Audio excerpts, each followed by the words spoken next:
sur la 3, c'est parti pour la grande team, votre quotidienne au cœur de l'info sportive. 1h30 de direct à passer ensemble. Voici notre sommaire. Sommaire, la grande team vous présente l'actualité sportive dans LGT News. Focus, tournoi de Montaigu, le débrief de la deuxième journée. France, hué par les supporters, Messi doit-il quitter le PSG en fin de saison? On en parle avec nos consultants. Excellente soirée avec JB et sa team.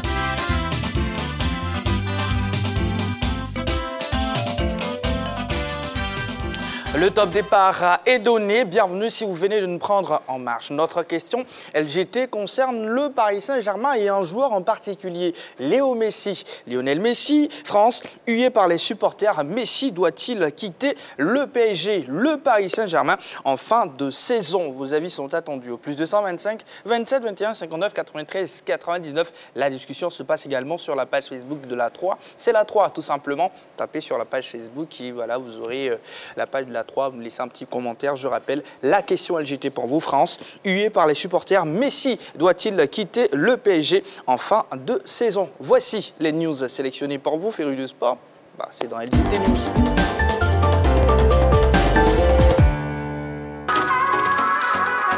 Du handball pour commencer cette série de news de ce mardi. Supercoupe 2023. Don Bosco et Bandama au-dessus du lot. Le Palais des Sports de Trècheville a connu une ambiance particulière le week-end dernier à l'occasion de la Supercoupe 2023 de handball. Don Bosco chez les hommes et Bandama HBC de Tiassalé chez les dames ont remporté le trophée lors des deux finales qui ont tenu en haleine le nombreux public du Palais. Le match qui aura été d'une grande intensité fut incontestablement celui qui a opposé chez les hommes Don Bosco à Red Star. Score final 27-23. Bandama HBC Tiassalé chez les dames s'est tranquillement imposé devant Habitat 27-12.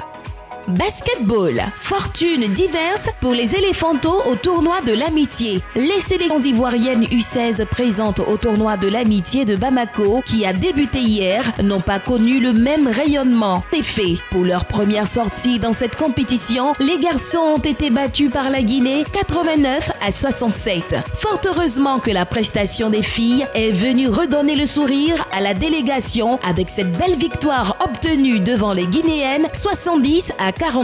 Cette entame de tournoi mitigé est loin de décourager les Ivoiriens. Bien au contraire, ils entendent se serrer les coudes pour réaliser de bonnes performances pour la suite de la compétition.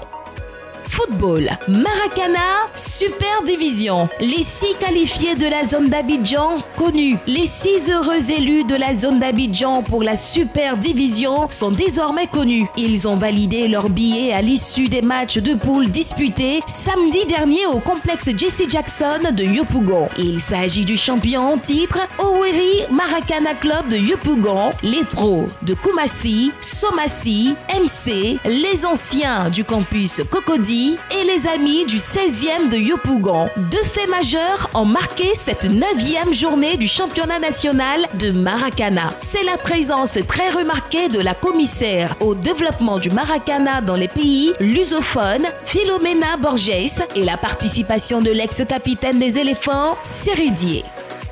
Fondation Franck Caissier. Le concept Pro c'est Pro lancé à l'initiative de la Fondation Franck Caissier. Le concept Pro c'est Pro est un projet qui vise à valoriser les footballeurs locaux. À cet effet, Eric Bédi, président de la Fondation du Sociétaire du Barça, a annoncé l'organisation des matchs et d'un dîner de gala le 17 juin prochain. Cette grande célébration sera précédée de la récompense du meilleur buteur et du meilleur joueur du championnat national ivoirien de Ligue 1 2022-2023. Les lauréats recevront chacun une voiture et une villa. Selon Eric Bézi, une pléiade de stars mondiales du football sont attendues à Abidjan. Ce projet a déjà été approuvé par l'AFI, dirigé par Cyril Domoro, la ligue professionnelle dont le président est Salif Bictogo et plusieurs autres personnalités du monde sportif ivoirien.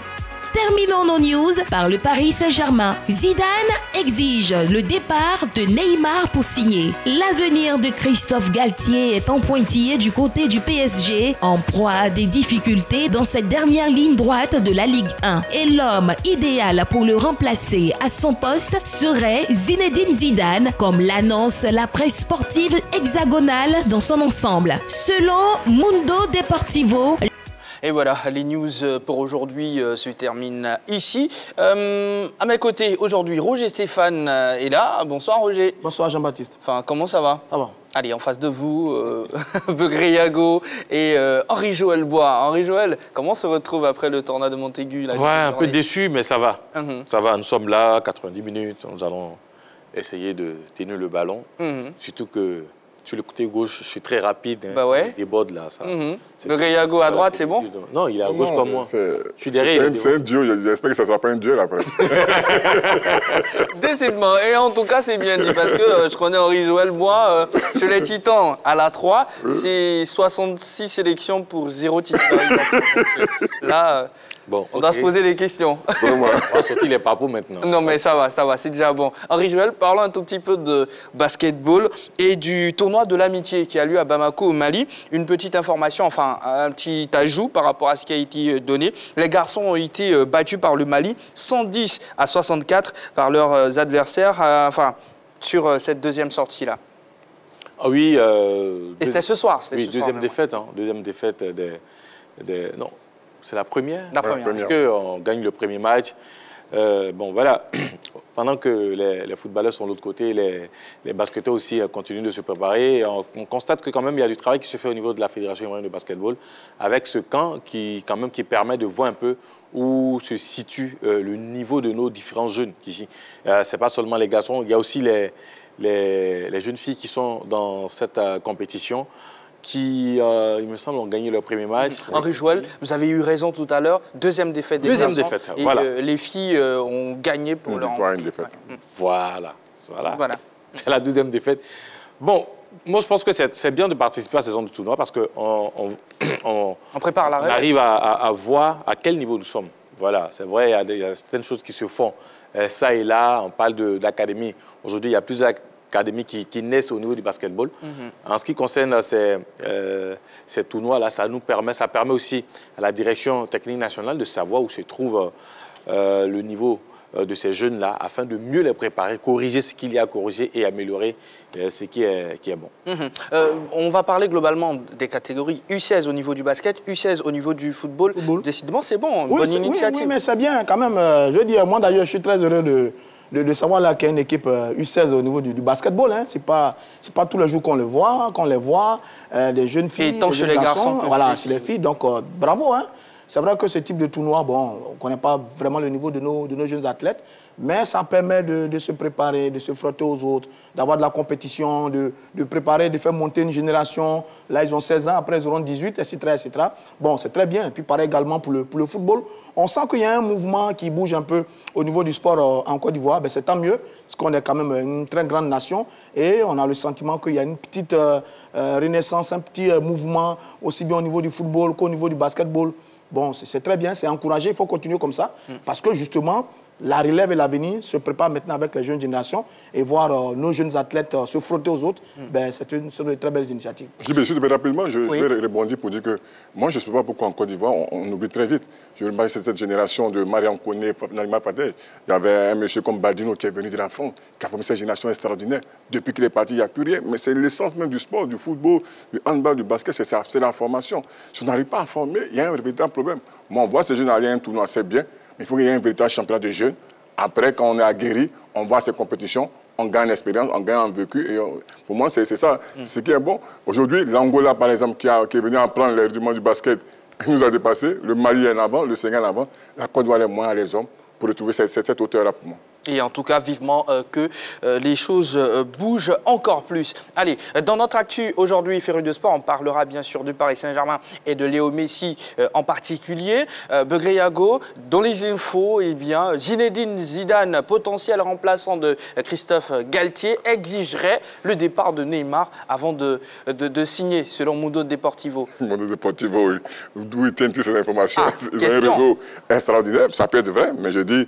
Le Zidane vient en tant que maître, en tant que manager. C'est différent ce que l'Europe a Galtier au Paris Saint-Germain. Il décide. Ce n'est pas le manager ou le sportif qui va décider pour lui. C'est lui qui va décider de tout ce qui est technique autour de lui. Donc je pense que s'il le veut, ça s'accomplira parce que c'est lui le patron. Il sait comment utiliser Neymar. S'il n'a pas besoin de lui dans son système, qu'est-ce que vous pouvez faire? C'est l'entraîneur qui décide. Allez, moi, je suis un peu peiné pour Galtier.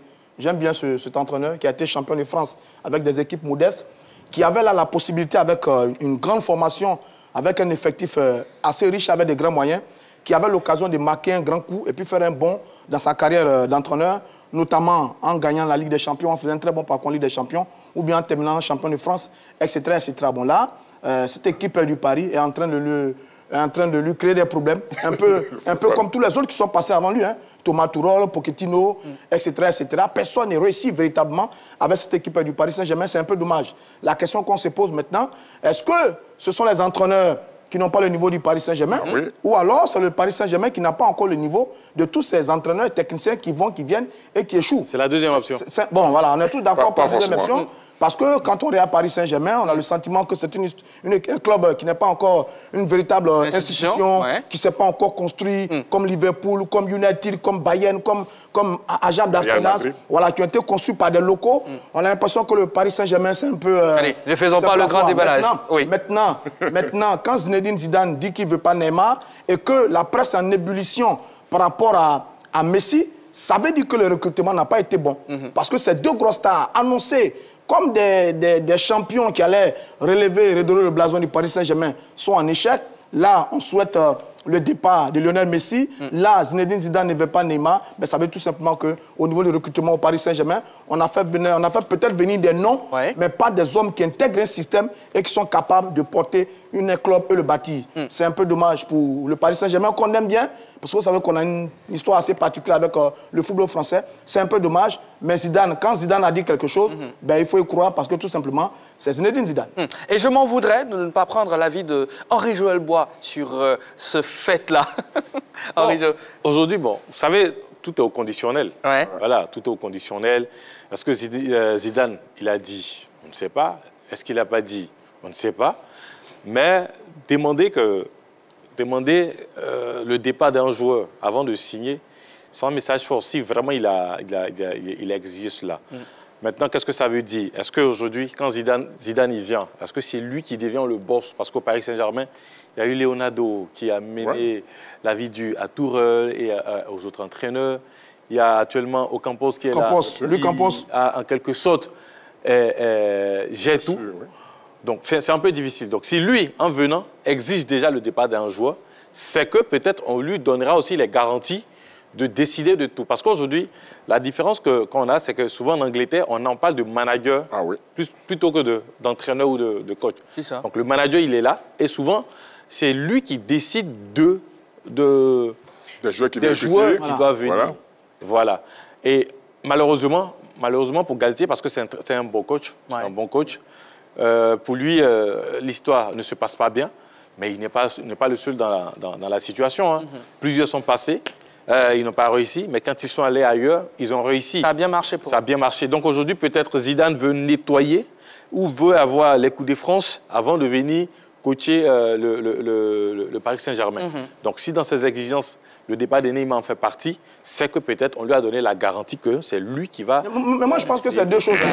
Asseoir son autorité sur ça et maintenant être libre d'avoir ses joueurs recrutés par lui-même pour aller gagner le trophée parce qu'après, il sera comptable. Donc, s'il vient avec un effectif qu'il n'aime pas et qu'il ne maîtrise pas, oui, il va avoir des difficultés. Donc je pense que c'est deux éléments-là qui poussent peut-être Zinedine Zidane à faire une telle déclaration. Petite information pour vous, ce mercredi au programme, Coupe de France, demi-finale au Stade de France, Nantes Olympique Lyonnais. L'Olympique Lyonnais de Sinali Diomandé, soyez tous présents, prise d'antenne 18h10, début du match 19h10. Je reprends, Nantes Olympique Lyonnais, demi-finale de la Coupe de France, c'est à suivre sur la 3 en direct et en exclusivité. Eh bien, focus sur la 50e édition du tournoi de Montaigu, c'est maintenant.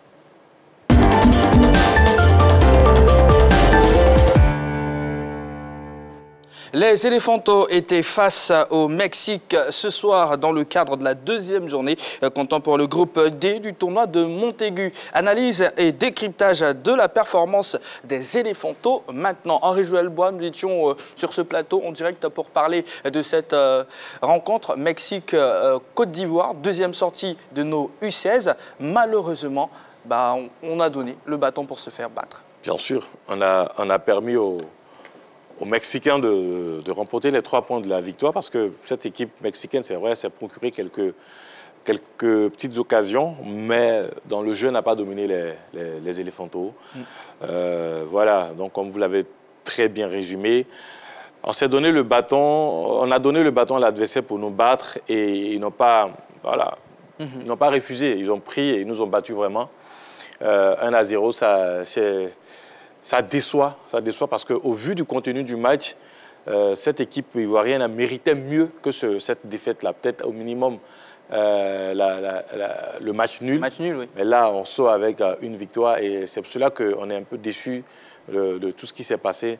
Tant sur le premier match face à la Roumanie où on a eu la possibilité de remporter le match, tant sur ce deuxième match où encore, une fois de plus, on a dominé, on a fait presque tout, sauf l'essentiel qui était de marquer les buts. Allez, et quand on essaie de faire un petit bilan dans ce groupe D, eh bien, Mexique 1, Côte d'Ivoire 0, dans l'autre match, Maroc 0, Roumanie 2. Voilà, la Roumanie qui, on ne dira pas tombée, mais qui a fait match nul avec la Côte d'Ivoire. Donc là, la Roumanie a 4 points, et le Mexique a 6 points, la Côte d'Ivoire, c'est un seul point, le Maroc avec 2 défaites, c'est 0 points. La qualification va se jouer entre le Mexique et la Roumanie. Et la Roumanie. D'accord. Et si on revient sur la prestation de nos Elephantos, comment vous jugez cette prestation dans l'ensemble? Bon, j'ai vu le match, j'ai regardé les 90 minutes. C'est beaucoup de frustration. Beaucoup de frustration et beaucoup d'inquiétude aussi. Frustration parce que les Elephantos, comme ça a été le cas sur le pré-match d'ailleurs, ont bien joué. Et ils avaient le match.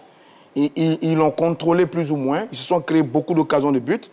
14e minute, 25e minute, 30e minute, 49e minute, 52e minute, 70e minute. Tout ça, c'est des occasions de but côté ivoirien. Certaines étaient très franches, d'autres moins.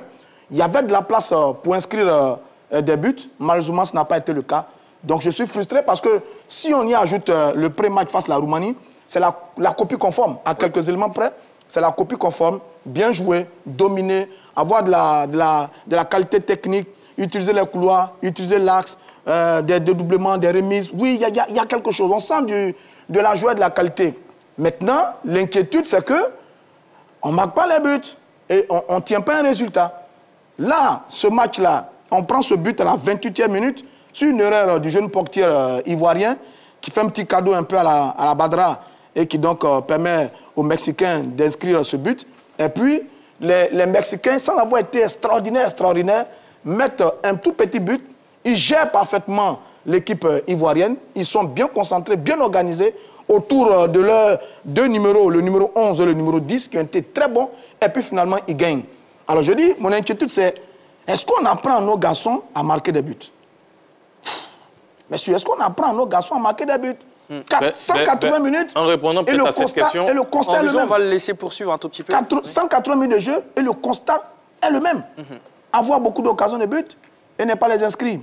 C'est un peu dommage. Moi, j'ai envie de jeter un coup d'œil un peu dans la... Excusez-moi, mais on dirait la SEC il y a quelques mois. Non, mais oui, la SEC, sur son début en compétition... On va écouter... Et même les autres catégories aussi. Donc, moi, c'est ça mon inquiétude. Sur marquer des buts pour nos différentes équipes. Et Dieu merci, finalement, la SEC a trouvé la solution et ça va beaucoup mieux. Non, moi, ce que je vais comprendre, c'est qu'aujourd'hui, Il faut qu'on apprenne à ces jeunes-là l'exigence du très haut niveau. C'est quoi l'exigence du très haut niveau? C'est gagner les matchs. Un point très. Aujourd'hui, on veut seulement produire. Oui, produire du jeu, ça fait partie aussi de la vie du football. Mais gagner, c'est ce qui reste dans les annales.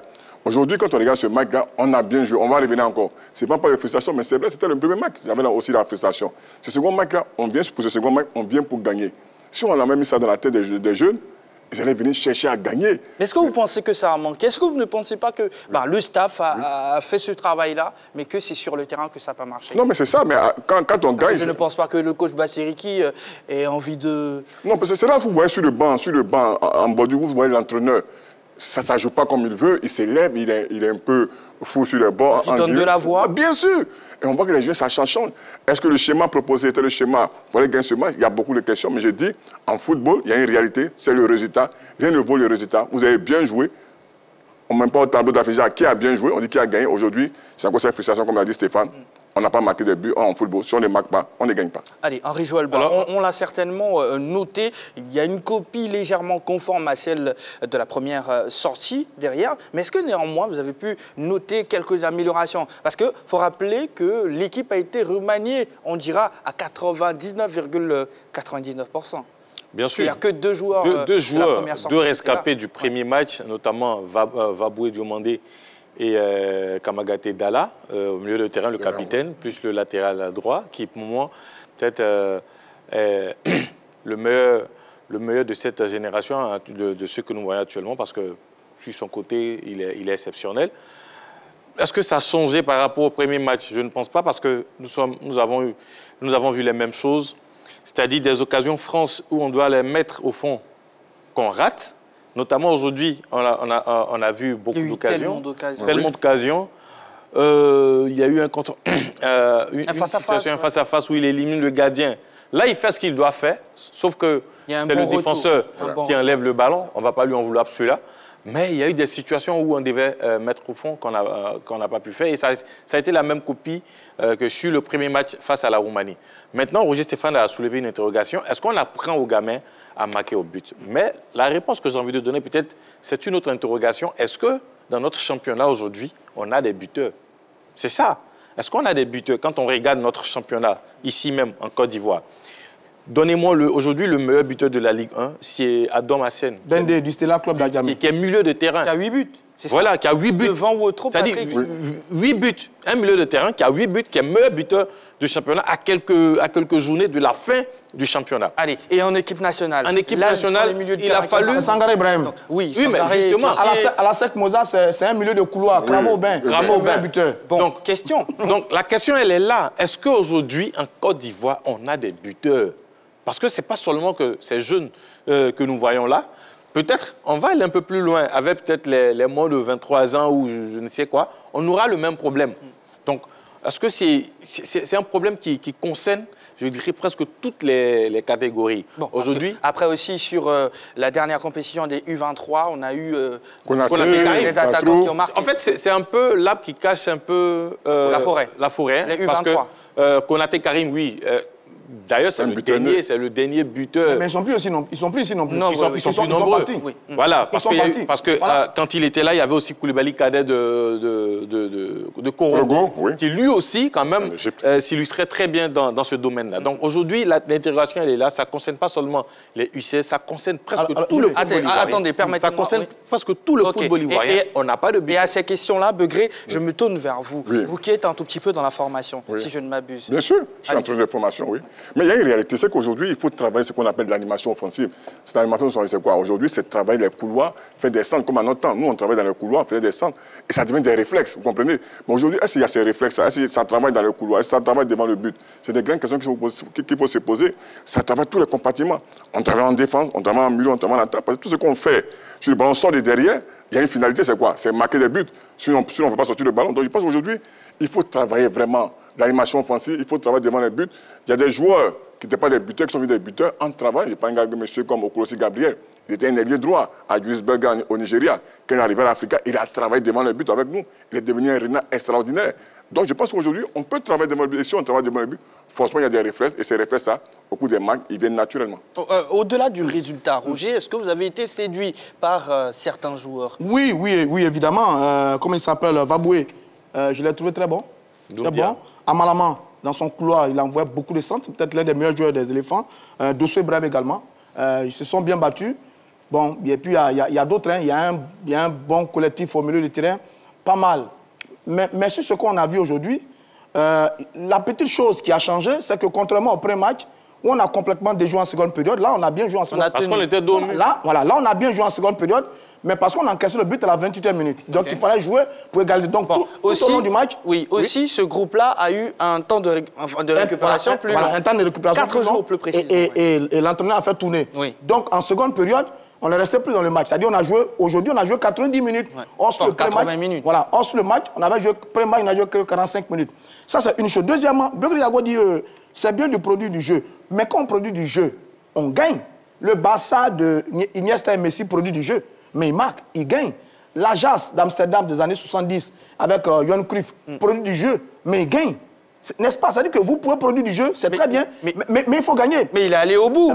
Voilà, il est allé au bout. Nous, on produit du jeu, on produit du jeu, mais on ne marque pas et on ne gagne pas. Allez, il y a ce petit truc-là qui manque justement à nos équipes. Et justement, il a dit on ne travaille pas assez devant les buts. Il l'a dit. Peut-être qu'il n'a pas bien compris. Je dis c'est vrai qu'il est bon de produire du jeu, mais la réalité, la fin d'un match de football, c'est de marquer des buts. C'est ce que je disais. D'accord. Marquer des buts, c'est ce qui est important dans le football. Maintenant, si après le contenu il est bon, si les joueurs, il y a du mouvement, comme on a vu ici la seconde mi-temps, c'est un bonus. Mais la réalité du football moderne, ce n'est pas de bien jouer, c'est de gagner des matchs. Et c'est gagner des matchs, ça se prépare dans la tête. Alors, le bel exemple, pour terminer pas tous ensemble. Oui, pour terminer, le bel exemple, c'est que quand vous regardez les jeunes Sénégalais, ils ne sont pas aussi bons manieurs de ballon que nous. Les jeunes Sénégalais qui brillent en ce moment. Ils ne sont pas aussi bons manieurs de ballon que nous. Mais eux, ils marquent. Ils vont à l'essentiel. J'ai regardé l'équipe roumaine lors du pré-match. Deux touches de balle, ils se projettent au-delà de la ligne médiane. Sur ce même match, les Mexicains, 2 touches de balle, ils se projettent rapidement au-delà de la ligne médiane. Or, nous, vous allez voir 10 touches de balle dans notre camp avant de passer la ligne médiane. Mais ce n'est pas utile. Donc, il y a une école ivoirienne là qu'on voit là avec, j'en parle depuis hier, on a vu la sortie des académiciens. Quand ils sortent de la SEC Moza et qu'ils affrontent l'Espoir de Tunis, ils font du beau football, c'est ça qu'on voit là. Mais maintenant, il faut y ajouter une autre école. Il y a l'école sénégalaise, football direct, on envoie des ballons, on envoie des centres, on joue en surface de réparation, on marque. Il faut peut-être coller ça pour ne pas rester sur une façon de jouer uniquement qui est charmante à voir, mais qui manque d'efficacité et qui finalement ne fait pas de la match. Allez, Henri Joël, est-ce que néanmoins on peut fonder de l'espoir à l'avenir sur les Fantômes là? Je pense que c'est vrai, il ne faut pas trop s'alarmer. Vous savez... Non, on est frustré. Oui, c'est la frustration, c'est normal. Mais on est frustré parce que les U16 ont bien joué. Il y avait de la place. Parce qu'ils ont bien joué. C'est pour cela que nous sommes frustrés de ne pas voir cette équipe-là gagner. Maintenant, ce qu'il faut faire, parce que vous demandez, ce qu'il faut faire, c'est de chercher maintenant à marquer. Aujourd'hui, on constate qu'au niveau de certaines nations, ils font venir des coachs pour les attaquants.